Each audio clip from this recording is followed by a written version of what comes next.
Welcome back, everybody. My name's Token D Rock. I hope all of you are having a wonderful day. In today's video, we're going to be looking at European central banks getting ready for digital euro. We're also going to be looking at El Salvador taking advantage of the Bitcoin dip and buying it. We're also going to be looking at Voyager signing a partnership with the Dallas Mavericks. Pretty big stuff. First things first, got to take a look at the market. Bitcoin dominance is at 44.2%. Bitcoin has recovered slightly. It is at 62,200. Ethereum established a new all-time high right around 4,400.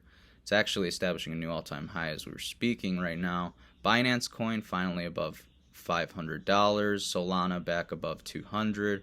Again, you guys, there is a Bitcoin futures expiration going on later today. So the market can go either way. Prepare yourself for either scenario. If you're buying these altcoins, pay attention to what Bitcoin's doing. It dominates the market. Dollar cost average, spread out those buys, you know the drill. So our first article of the day sees El Salvador taking advantage of the dip again and buying some more Bitcoin. Salvadoran President Nayib Bukele tweeted earlier yesterday that his government had taken advantage of the recent Bitcoin price drop and added an additional 420 Bitcoin to the nation's stash. It's a long wait, but worth it, he tweeted. We just bought the dip. Shortly after he tweeted, we've already been making a profit off the Bitcoin we had just bought. During the time between the tweets, the value of the country's Bitcoin grew by around 0.4% or $100,000. Many people are speculating why he exactly bought 420 Bitcoins. Some people were saying, oh, well, this is what you get when millennials start inheriting the world. Anthony Pompliano over on Twitter made a valid point. It's absurd that the United States is being outcompeted by El Salvador for who owns more Bitcoin. Our national policy should be to match every single Bitcoin purchase that is made by a foreign government. Next competition won't be the number of nukes you have, but how much Bitcoin you own. And just to give you an idea of how much money was poured into the dip by El Salvador, they put $24.6 million into 420 Bitcoin. Purchase brings the country's total amount of Bitcoin to 1,120 Bitcoin, which is worth about $87.4 million. Country has an estimated average purchase price of just above $53,300. I don't know about you guys, but I think it's extremely cool that a small developing country like El Salvador is taking the initiative. They're taking responsibility over the financial futures of their own citizens for generations to come because they see the writing on the wall. They realize in response to this pandemic, governments are spending reckless amounts of money. We're talking trillions of US dollars, yen, British pound, whatever currency we're talking about, which is making the money printer go burr, which is causing inflation around the globe, and they realize that Bitcoin is the true hedge against inflation. And they realize that more and more countries are going to come to the conclusion that they've been shooting themselves in the foot by devaluing their country's currency. So they're taking advantage of the dip because there's going to be a huge supply shock as more and more people realize Bitcoin is a hedge against inflation. Good on El Salvador, if you ask me. Next news finds Latin America standing to benefit the most from crypto, says Uphold executive JP Theriot. Uphold CEO JP Theriot underscores the nature of life in Latin America, begs for Bitcoin-based use cases, saying the region will benefit the most as crypto adoption continues to grow. Of Uphold's 7 million users, 1.4 million originate from Latin America, and the highest adoption rate in the region continues to attract global players.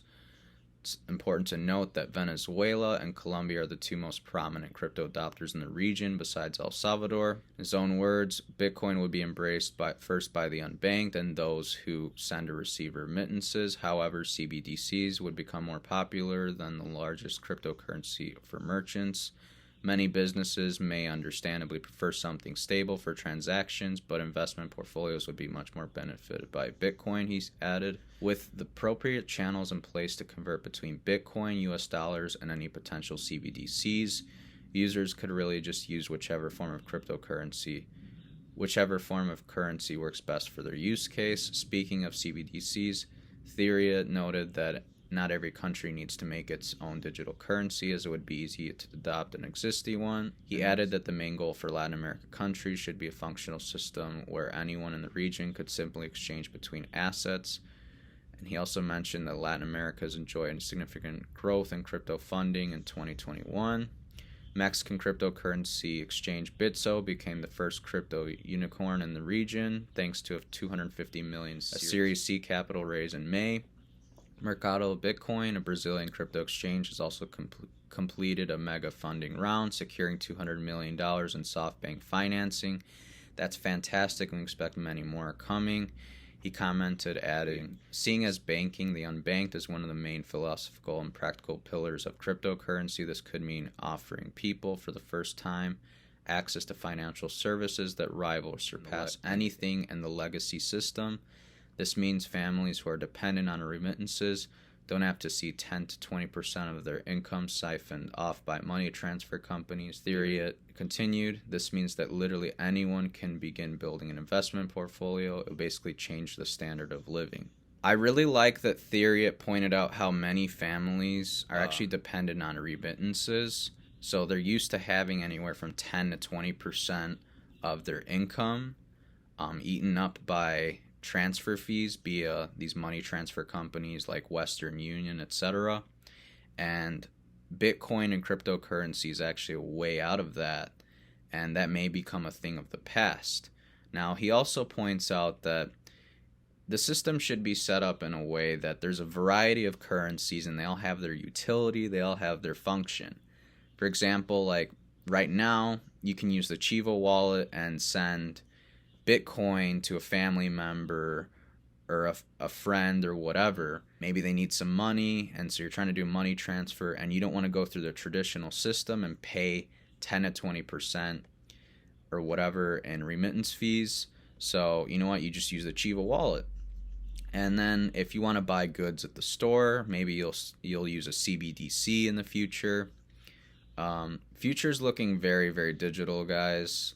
I like this guy's mentality. I think it's in the right place. I'm not a biggest fan of CBDCs, but I recognize they will have their purpose in the space. So headed over to Europe for our next bit of news. The European Central Bank has announced the formation of a market advisory group for the purpose of exploring the infrastructural and circulation potential of the digital euro from the perspective of industry spearheads.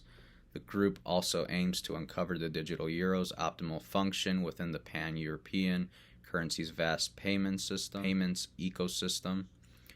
The group includes a number of well-established experts from the banking financial sector, including Alexander Kurtevsky, Managing Director of Bankart, Antonio Macias Vecino, Head of Payments Discipline at BBVA, and Axel Schaefer, Payment Regulation and Innovation Specialist at Inca Group IKEA, and others.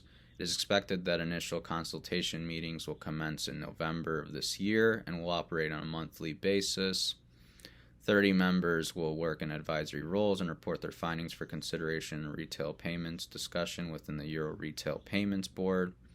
Earlier this year, in mid-July, the Governing Council of the ECB disclosed plans to commence a 2-year preliminary research initiative into the feasibility of the digital euro project, assessing parameters such as infrastructure creation, distribution, and design, with an assured intention to complement cash, not replace it. ECB Board Fabio Panetta expressed his high expectations for the project's success, saying, "I am pleased that many high-quality experts from the private sector are willing to contribute to the digital euro project. Their expertise will facilitate the integration of prospective users and distributors' views on digital euro during the investigation phase. Over the past year, the ECB has made progressive steps in its pursuit of digital euro, an initiative that implies its desire to foster growth within the digital asset space. However, the institution has also expressed, seemingly paradoxically, concerns around the rapid advancement of the space, with its vice president claiming that crypto is of very weak fundamentals in a May 2021 interview. In an interview with the World Economic Forum in early September, Christine Lagarde, president of the ECB, scrutinized the vague categorization of dollar-pegged digital assets within the crypto sphere, concluding that stablecoins are pretending to be a coin, but in truth are completely associated with an actual currency. Coupling with this assessment, she advised that assets of this nature should be checked, supervised, regulated, or to ensure transparency, liquidity, and operation that best support the safety of the consumer. If you recall, earlier this week, we went over how U.S. regulators are preparing U.S. banks to handle the digital dollar, or the U.S.'s version of a central bank digital currency. It looks like regulators over in Europe are doing something similar in preparation to roll out the digital euro. We don't really have a timeline as to when these central bank digital currencies are going to roll out, but regardless, regulators are essentially getting banks ready to hold them as well as hold crypto, because if they do not get regulation in place now, in a few years' time it may be too late. So that's my takeaway from this article. Overall, I look at this very, very good because they are preparing for crypto one way or another. Last bit of news for the day, make it quick and sweet. Just 2 days ago, Voyager Digital said it would become the Mavs' first cryptocurrency brokerage and international partner in a 5-year deal. Trading platform will also have naming rights over the franchise's Mavs Gaming Hub in Dallas, a venue for the Mavs NBA 2K League team. This partnership gives us the opportunity to educate people all over the world on ways to use crypto in their everyday lives, said Voyager Digital co-founder and CEO Steve Elric.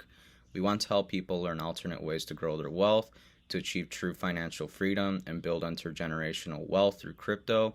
Found a great partner to do this within the Mavs and their owner Mark Cuban, who's already deeply involved in the space. Just got to make you guys aware, they're actually running a promo for this. If you deposit $100 into the Voyager app and complete your first trade, you unlock $100 worth of Bitcoin as long as you use the reward code MAVS100. So take advantage of that while you can. It only lasts till tomorrow night, 11:59 p.m. So go get that Bitcoin. Not to mention, I'm going to make a video next week going a little bit more into the VGX token and the Voyager Digital, because I think it has immense potential for 2022 and moving onward. So stay tuned for that. That about does it for today's video, everyone. If you enjoyed the video and learned something new, please smash that like button. We really appreciate it. Subscribe to the channel for more content like this. Got some links down below, so please use them. Earn some passive income on the crypto you're trading today over on BlockFi and Celsius. Get trading today on Voyager and Binance US. Stay up to date with crypto prices on CoinMarketCap. Stay up to date with events and news over on CoinMarketCal. Follow us over on Facebook for occasional callouts. And until next time, everyone, take care and have a great day. Peace.